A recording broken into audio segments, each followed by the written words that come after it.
গাড়ির স্প্রিংয়ের মতো শক্তিশালী লোহা দিয়ে তৈরি করা হচ্ছে বিভিন্ন ডিজাইনের ছুরি চাকু। বড় বড় চাপাতি তৈরির পর আবার লোহার ওপর আঘাত করে করা হচ্ছে পরীক্ষা শেষে বিক্রেতারাই আশ্বস্ত করছেন 10 বছরেরও বেশি সময় ধরে ব্যবহার করা যাবে এইসব ছুরি চাকু। শুধু পরিষ্কার রাখলেই ধরবে না মরিচা, ব্যবহার করা যাবে বছরের পর বছর। এইটা একটা যত্ন করে রাখলাম 20-25 বছর কিন্তু হয় না। ধারালো এসব ছুরি চাকু কিংবা চাপাতি নিয়ে বিশাল বাজার বসেছে রাজধানীর ঢাকাতে। খুব অল্প দামে পাওয়া যাচ্ছে বিভিন্ন ডিজাইনের এসব সামগ্রী। আসন্ন কুরবানি ঈদকে সামনে রেখে আবারও জমে উঠেছে ছুরি চাপাতির বাজার। কেউ বিক্রি করছেন বিভিন্ন ডিজাইনের দাবটি, কেউ বিক্রি করছেন চপিং বোর্ড, আবার কেউ বিক্রি করছেন ছুরি চাপাতি। রাজধানীর কারওয়ান বাজারে এসব গরু কাটার বিভিন্ন সামগ্রী বিক্রি করে প্রতিদিন 20 থেকে 50,000 টাকা আয় করছেন এখানকার বিক্রেতারা। এক মৌসুমে এসব সামগ্রী বিক্রি করে বেশ লাভবান হচ্ছেন তারা।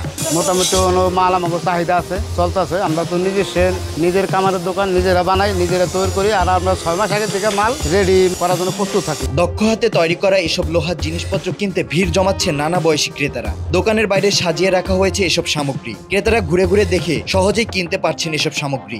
এছাড়াও চাইলে যে কেউ নিজের চাহিদা মতো বানিয়ে নিয়ে যাচ্ছেন বিভিন্ন সাইজের ছুরি চাপাতি। ইমার্জেন্সি কেউ চাপানি বানাইতে গেলে জাপানি পাত্তি আছে, বানিয়ে দেয়। জাপানি পাত্তি আছে, ইন্ডিয়ান আছে, চায়না আছে, অনেক বাংলাদেশি যে যেটা মন চায় চাহিদা মতন অনুযায়ী পয়সা থেকে বানিয়ে দিতে পারবে। এখানে 800 টাকা থেকে 1000 টাকায় পাওয়া যাচ্ছে বড় বড় চাপাতি। 200 টাকা থেকে সর্বোচ্চ 400 টাকায় পাওয়া যাচ্ছে ছোট বড় নানান ধরনের চাকু। এছাড়াও সাইজ কিংবা ওজন ভেদে বিভিন্ন দামে দাবটি বিক্রি হচ্ছে এই বাজারে। নিচে মনে করো আমাদের 600 টাকা থেকে শুরু করে 800, আবার কেউ একটা চাপাটি দিয়ে 1200। ছোট ছোট চাকুগুলি আপনার এই যে 300 টাকা, 250 টাকা, 400 টাকা।